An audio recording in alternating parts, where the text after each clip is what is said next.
ఈ మిథున రాశి వాళ్ళకి ప్రతిదీ కూడా చేదాకా వచ్చి జారిపోతున్న సమస్యగా ఉంటుంది. ఇంట్లో కూడా కొంచెం అప్పుడప్పుడు చికాకులు వస్తుంటాయి. ఇవన్నీ కూడా సహజంగా వచ్చాయి కాబట్టి మిథున రాశిలో భయపడకండి.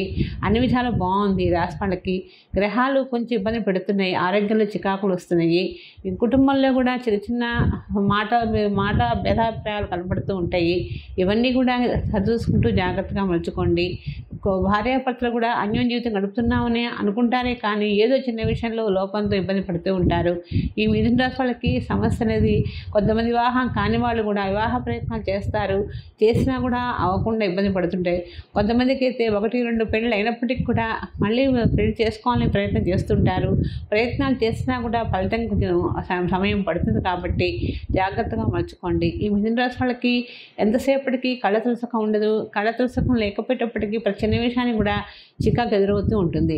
ఈ రాశి వాళ్ళు చక్కగా అన్నపూర్ణ అష్టకాన్ని నిత్యం పారాయణ చేయండి. చేసినట్టయితే అన్ని విధాలు బాగుంటుంది.